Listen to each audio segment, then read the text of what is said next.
지난 주중에 이제 예배 찬양을 선곡하려고 여러 곡들을 듣던 중에 한 곡의 도입부에서 찬양 리더자가 예배자들에게 함께 찬양하길 권유하는 멘트를 하는데요.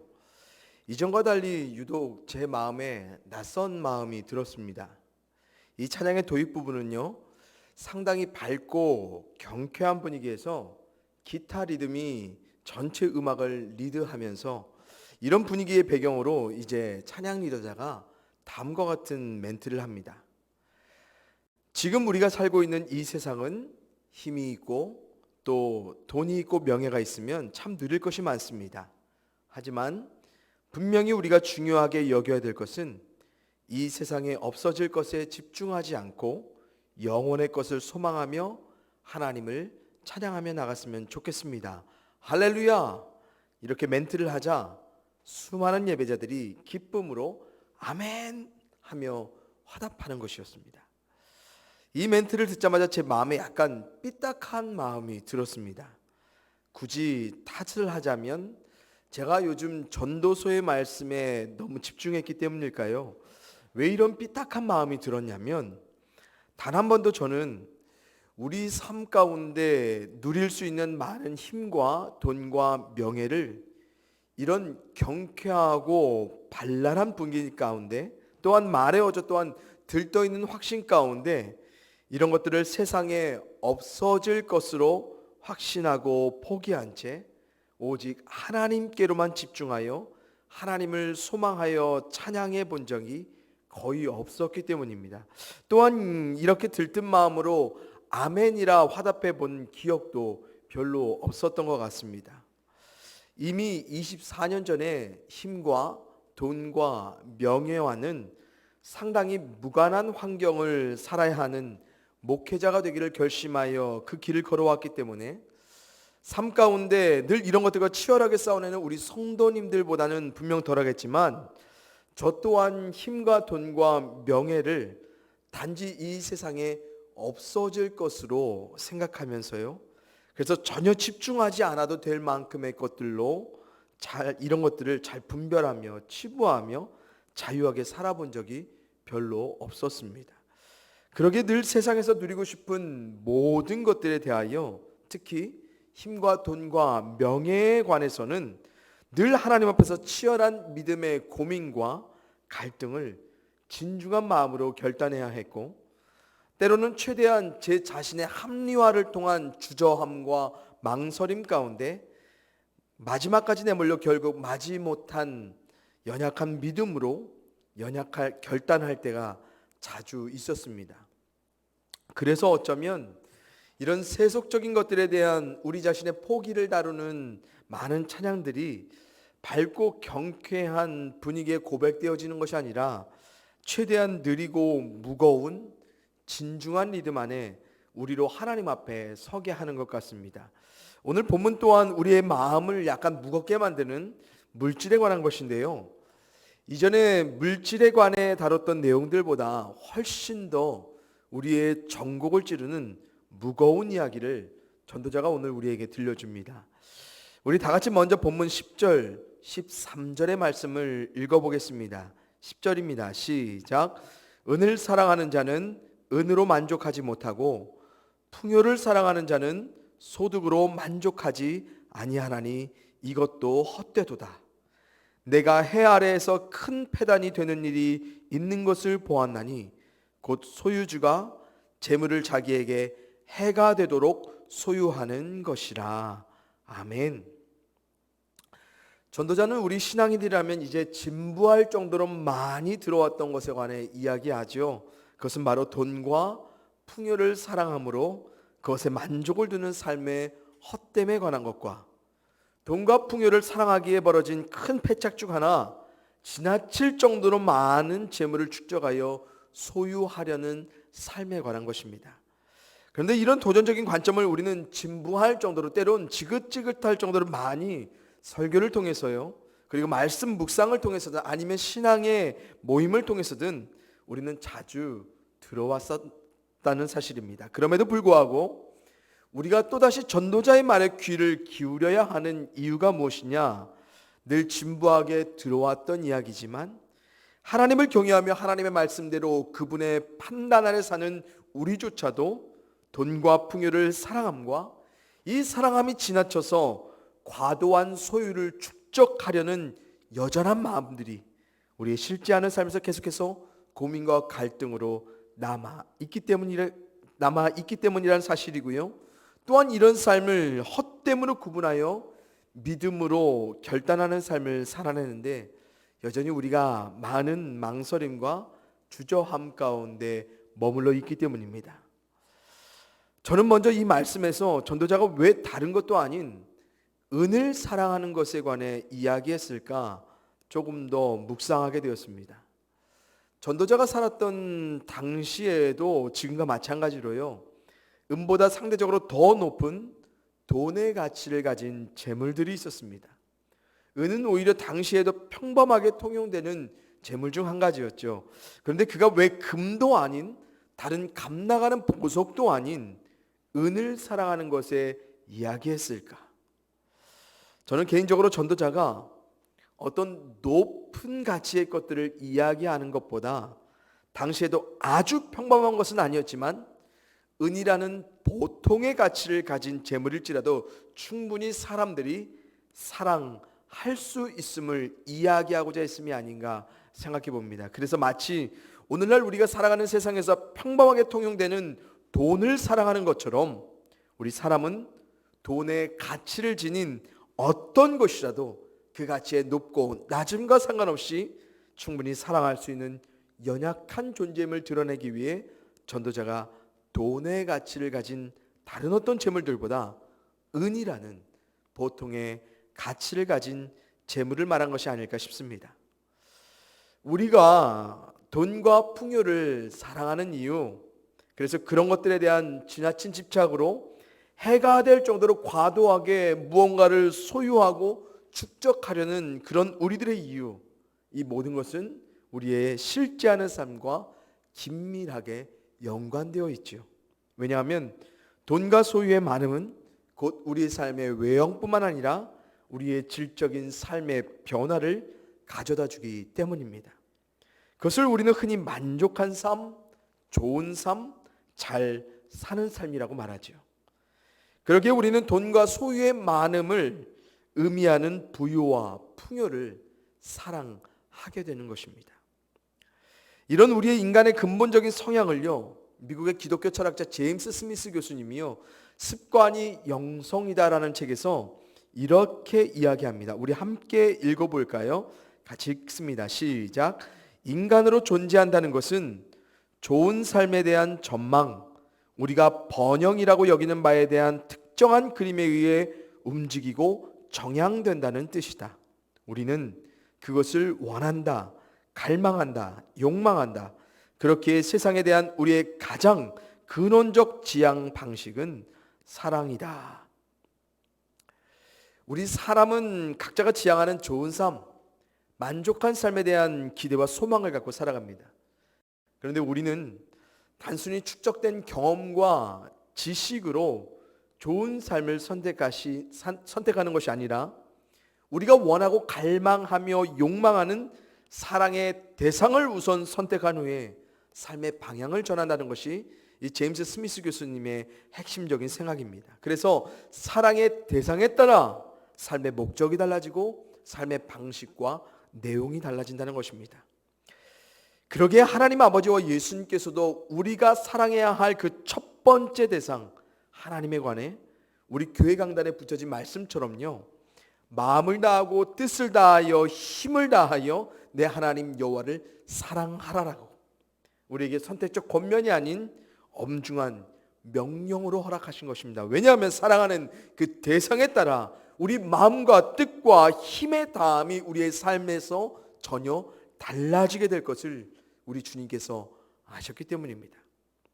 그런데 여기서 중요한 사실은요, 우리의 모든 것을 다해 사랑해야 할 하나님이 늘 우리 가운데 하나님과는 가치를 논할 수 없는 것들과 늘 비교되어 경쟁하여 치열한 고민 가운데 우리 가운데 선택되어진다는 것입니다. 특별히 돈 앞에 장사 없다는 우리말 속담처럼요, 가장 무참하고 처참하게 때론 가장 간단하게 우리 하나님의 사람들이 무너지는 사랑의 대상이 대부분 이 돈, 그리고 돈의 가치를 가진 것들에 관한 것이라는 것을 우리는 아마 부인할 수 없을 것입니다.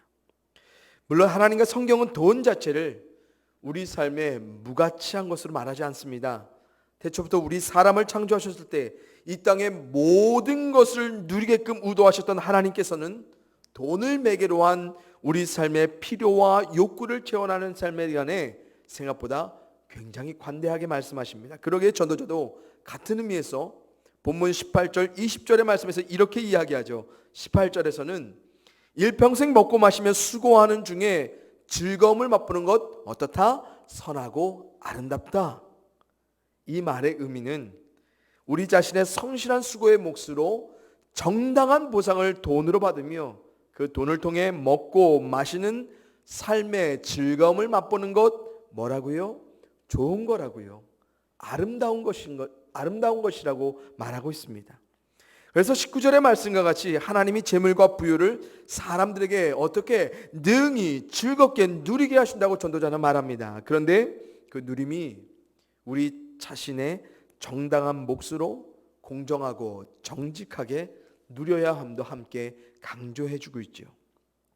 그래서 20절의 말씀과 같이 하나님은 우리 사람의 마음에 기뻐하심 그대로 응답하여 주신다는 것입니다. 이 말씀은 우리 자신이 추구하는 기쁨대로 하나님이 무분별하게 응답하여 주신다는 말씀이 결코 아니라 하나님이 기뻐하시는 삶의 방법대로 우리가 누릴 수 있게끔 하나님이 재물과 부여를 우리 삶 가운데 적절하게 응답하여 주신다는 말씀입니다. 한마디로 하나님은 우리 삶의 필요와 욕구를 우리의 성실한 수고를 통해 이 땅 가운데 허락된 어떤 수단과 매개를 통해서든 정당하고 적절하게 풍요와 부요 가운데 누리게 하신다는 것입니다. 그래서 우리는 풍요로움과 부요함을 단지 부정하거나 때론 이런 것들을 누리는 사람들을 비신앙적인 삶을 살아가는 것처럼 함부로 폄하하며 살아가면 안 되는 것입니다. 누구든 정당하게 정직하게 수고를 통해 풍요와 부요를 누리려면 사치와 과장이 아니고요. 그것은 하나님이 그의 몫으로서 능히 누리게 하신 삶의 결과라는 사실을 우리는 늘 생각해야 됩니다. 그런데 우리의 삶을 누리게 하는 이런 수단과 매개 그 자체가, 특별히 돈이 우리에게 누림의 수단과 매개로서만 존재해야 되는데 우리는 그것들에 눌려 있다는 사실입니다. 그래서 우리의 삶을 압박하고 눌러내는 이 돈에 관해 우리는 삶의 궁극적인 목적을 두게 되고요, 자꾸만 돈을 사랑의 대상으로 대체해버린다는 것입니다. 그래서 결국 삶을 하나님의 선물로 누리기보다는 우리는 돈이 통제하는 삶에 갇혀버렸죠.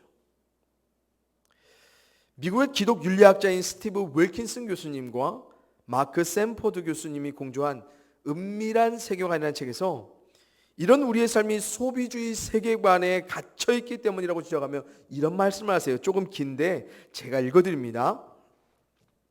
소비주의 세계관은 처음에는 상대적이었던 선을 결국 절대적인 선으로 대체한 관점이다.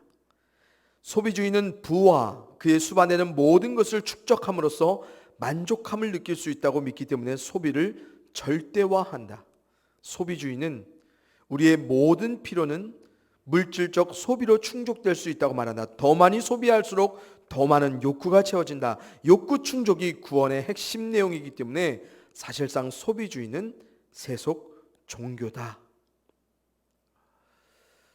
돈을 수단과 매개로 삶을 누리는 우리는 단지 소비자가 되어야 하는 것입니다. 그런데 어느덧 우리가 돈을 통해 누려낼 수 있는 모든 것들을 절대적인 것으로 여기며 돈을 목적으로, 그리고 돈을 통해 누릴 수 있는 것들을 갈망하고 열망하며 사랑함으로 우리의 삶의 구원을 이 돈의 소비로만 채워내면 우리는 어떤 사람들이 되는 거예요?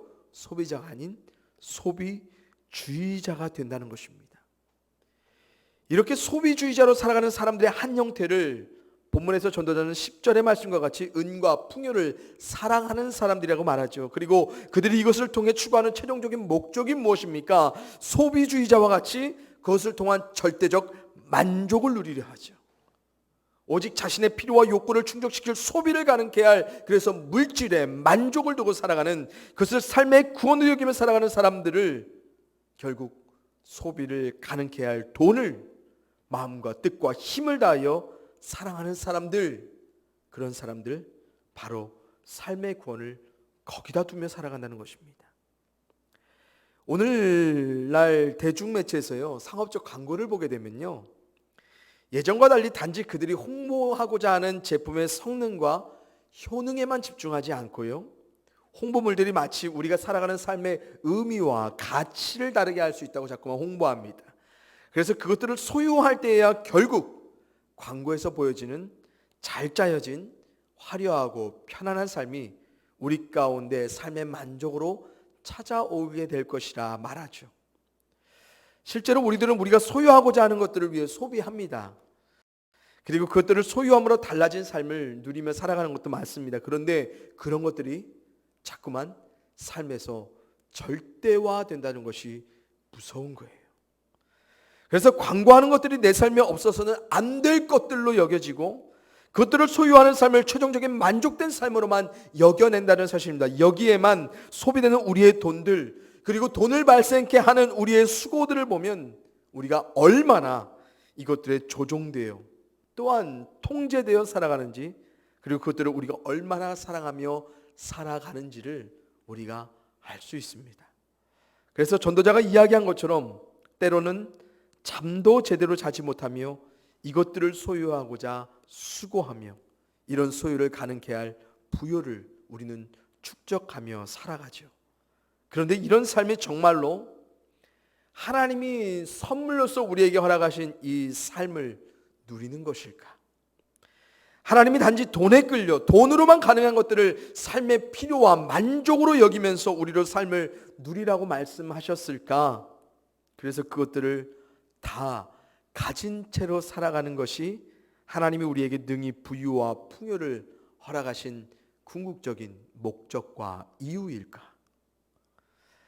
하나님을 경외하며 그분의 말씀대로 살아가길 원하는 우리는 진부할 정도로 지긋지긋하게 이런 도전에 관한 말씀들을 들어왔기 때문에 아마 답을 다 알고 있을 것입니다. 그럼에도 불구하고 우리는 이런 삶에서 아직도 허우적거리며 때로는 답답하고 지지부진할 정도로 이런 삶에 여전히 머물러서 삶을 누리기보다는 눌려 지내고 있다는 사실입니다. 사랑하는 성도님들, 우리가 누려야 할 삶이 돈으로만 가능하지 않습니다. 물론 부정할 수 없이 돈으로도 누릴 수 있는 삶의 부분들이 분명히 있습니다. 하지만 하나님은 돈으로만 살게 하지 않으십니다. 그러기에 하나님께서는 우리에게 하나님만을 사랑하라 말씀하시는 거예요. 우리가 하나님을 우선적인 절대적인 대상으로 사랑하며 살아갈 때 분명히 하나님께서는 우리의 마음과 뜻과 힘을 다해 누리며 살아가야 할 구원받은 삶을 하나님의 기뻐하심 그대로 돈으로만 누리는 풍요와 부요가 아닌 다른 많은 것들로도 충분히 누려낼 수 있는 만족한 삶을 전능하신 하나님이 분명히 우리에게 인도하여 누리게 하실 것이기 때문입니다. 디모데전서에 보면 사도 바울이 이런 증거를 합니다. 디모데전서 6장 9절 10절 말씀 제가 읽어드립니다. 부하려 하는 자들은 시험과 올무와 여러 가지 어리석고 해로운 욕심에 떨어지나니 곧 사람으로 파멸과 멸망에 빠지게 하는 것이라. 돈을 사랑함이 일만 악의 뿌리가 되나니 이것을 탐내는 자들은 미혹을 받아 믿음에서 떠나 많은 근심으로 자기를 찔렀도다. 아멘.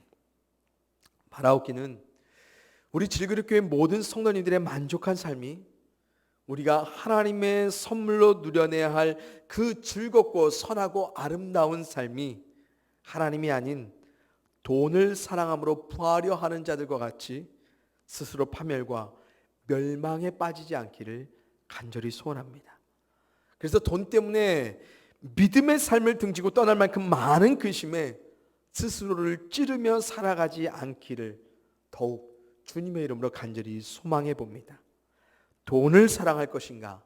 하나님을 사랑할 것인가? 라는 이런 물음들이 더 이상 전혀 문제가 되지 않는 복된 삶이 우리 성도님들의 삶에 온전한 믿음으로 실현되어 회복될 수 있기를 주님의 이름으로 간절히 축원을 드립니다. 그러면서 전도자는 돈과 풍요를 사랑함을 넘어선 사람에 관해 말해주죠. 바로 재물을 자신에게 해가 되도록 축적하며 소유하는 사람에 관한 것입니다. 그런데 이 말이 너무 피부에 와닿지 않죠. 우리는 아직 우리 자신에게 해가 될 만큼의 소유를 축적하고 보유해 본 적이 없기 때문일 것입니다. 오히려 우리는 해가 될 정도로 좀 뭔가를 가득히 소유해 본 뒤에 믿음으로 도전받는 삶을 한번 살아봤으면 좋겠다 싶을 것입니다. 저도 같은 마음입니다. 그런데 저는 아직까지는 안 넘어질 자신이 있습니다. 그러면서 전도자는 14절 16절에서요, 과도하게 축적된 소유가 있을지라도 이것들이 금방 잃어버릴 수 있는 것이라고 말하고 있습니다. 그래서 아무리 부자여도 재난을 당해 모든 것을 잃게 되는 불행을 겪을 수 있고, 아무리 부자여도 죽을 때는 아무것도 가져갈 수 없다라고 말하면서 엄청난 부자여도 다 잃고 많은 근심과 질병과 분노로 어두움 가운데 생명을 마감할 수 있다는, 그래서 과도한 부유함에 집착된 삶이 결국 바람을 잡는 헛된 삶이 될 수도 있다고 전도자는 이야기해 줍니다. 그렇다면 이런 사람들이 언젠가는 잃어버릴 수 있는 이 물질에 관해, 결국 죽을 때는 아무것도 갖지 못할 이 소유의 축적물들에 관해 왜 이렇게 과도한 열망을 수고 가운데 삶을 목적하며 살아갈까? 그 이유는 삶의 안전을 보장하는 구원으로 이런 삶을 추구하기 때문일 것입니다. 히브리서 13장 5절 6절에 보면 이런 말씀이 있습니다. 돈을 사랑하지 말고 있는 바를 족한 줄로 알라. 그가 친히 말씀하시기를 내가 결코 너희를 버리지 아니하고 너희를 떠나지 아니리라 하셨느니라. 그러므로 우리가 담대히 말하되 주는 나를 돕는 이시니 내가 무서워하지 아니하겠노라. 사람이 내게 어찌하리요 하노라. 아멘. 사람들이 돈을 사랑하고 그것에 집착하는 이유 중 한 가지는 자신의 필요와 욕구를 채워내는 만족감뿐만 아니라 삶에 대한 여러 두려움을 해소하고 자신의 어려움을 도울 만한 든든한 배경으로서 뭘 주목해요? 돈을 주목하기 때문입니다. 그래서 우리가 가끔씩 삶의 주변에서 혹은 언론에서 아나무인격으로 사람에게 함부로 대하고 거짓되고 부정한 삶을 살아가면서 무서워하지 않고 함부로 인생을 살아가는 사람들을 보면 이상할 정도로 대부분 돈이 많은 사람들이에요. 왜 그렇습니까? 돈이면 그들의 삶에 안전이 보장된다는 생각, 그리고 그렇게 돈이 있는 사람들은 삶의 안전들이 보장되어지는 이 사회의 허술한 시스템 때문입니다. 우리 성도님들은 히브리서의 말씀을 정말로 믿으십니까? 하나님이 나를 결코 버리시지도 떠나시지도 않을 것이라. 그래서 나를 돕는 이 하나님 때문에 아무것도 무서워하지 않는 그런 삶을 정말로 믿음으로 살아가실 수 있냐라는 거예요. 하나님 계셔도 돈 없으면 혹시 다 무서운 거 아닙니까? 정말로 삶에서 하나님 없음이 무서우세요? 아니면 돈 없음이 더 무서우십니까? 답은 스스로에게 정직하게 은밀하게 해보시기 바랍니다. 우리 하나님의 사람들이 돈이 아닌 하나님을 사랑해야 하는 근본적인 또 다른 이유, 그것은 이 세상이 돈으로서 삶의 안전을 보장한다는 사실에서 자유해야 하기 때문에 그렇습니다. 그래서 사도 바울은 돈을 사랑하지 말라라고 명령합니다. 왜요? 하나님보다 우선하여 우리의 삶을 버리지도 떠나지도 않아야 할 대상으로서 돈을, 무서운 인생 가운데 우리 자신을 돕는 최종적인 의지자로서 돈을 우리는 하나님을 대신하여 든든한 배경으로 선택하며 때론 사랑하며 살 수 있기 때문에 그렇습니다. 우리말 돈을 사랑하지 말라는 표현을 영어 성경에는 이렇게 번역합니다. Keep your life free from love of money.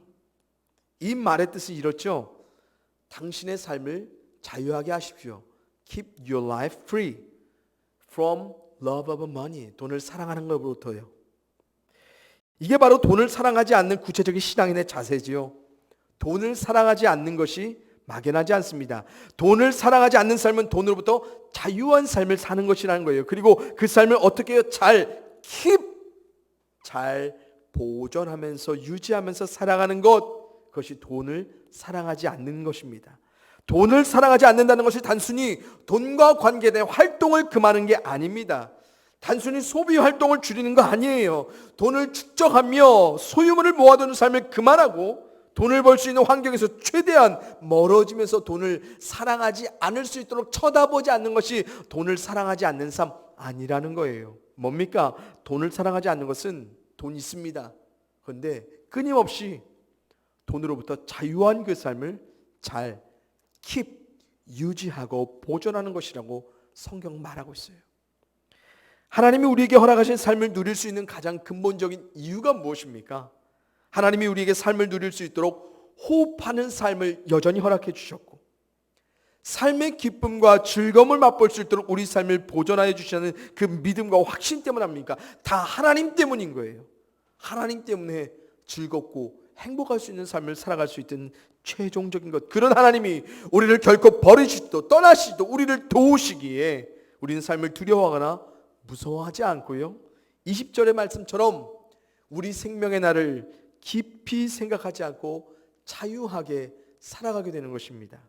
그런데 이 삶을 우리가 자유하게 영위하며 영원히 살아갈 수 있는 한 가지 방법이 돈으로부터 자유하는 삶을 잘 유지하고 보존하는 것이라는 것입니다.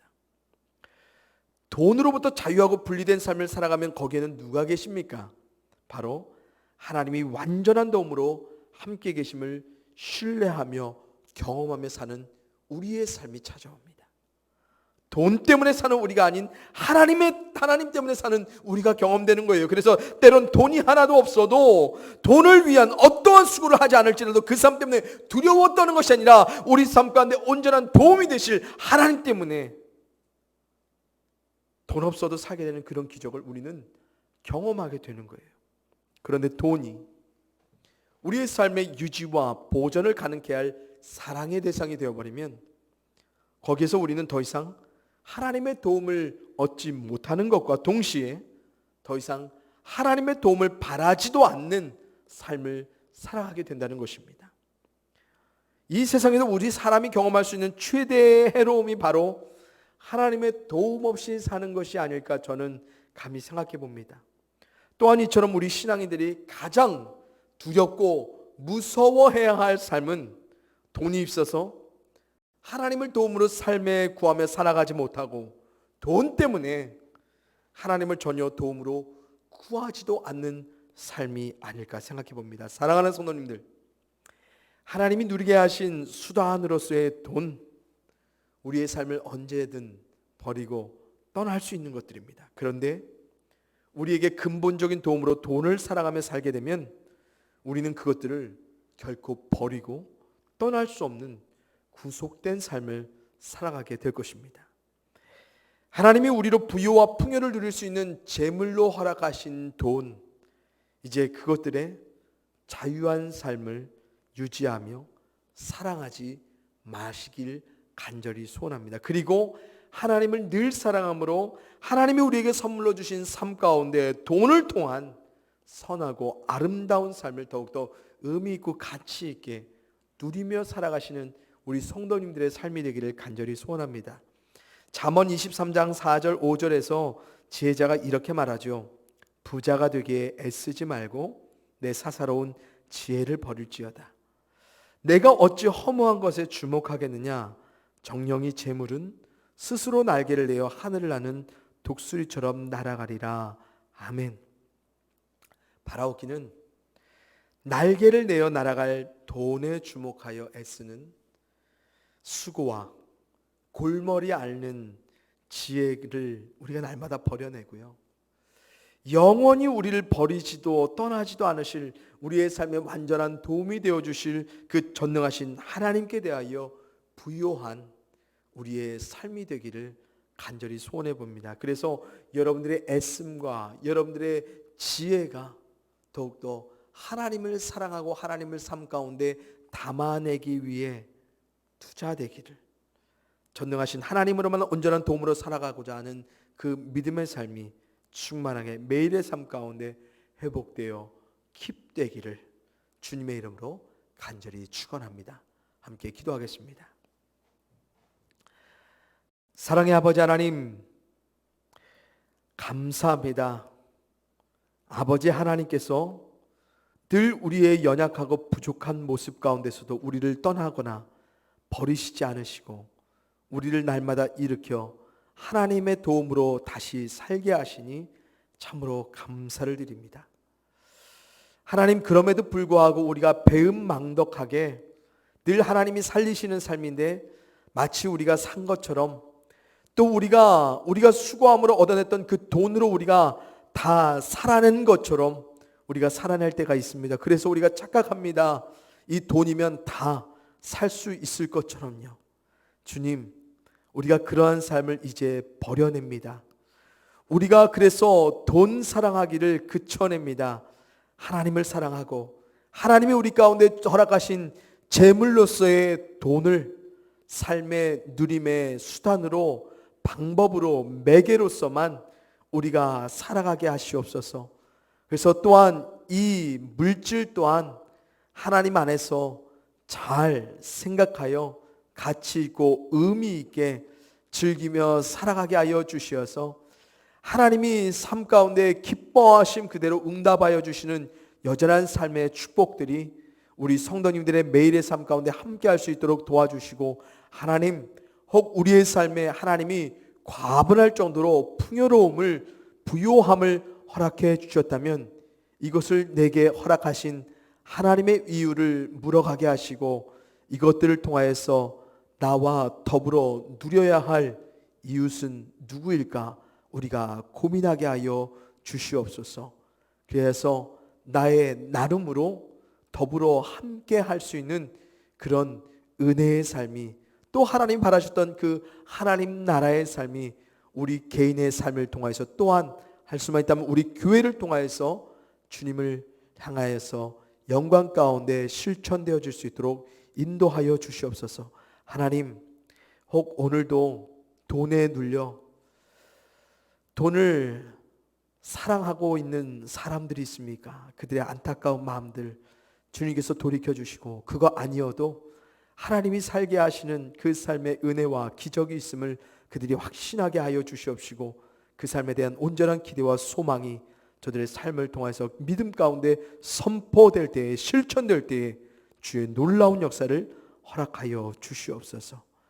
감사를 드렸고 사랑과 은혜가 되신 예수 그리스도의 이름으로 간절히 기도합니다. 아멘.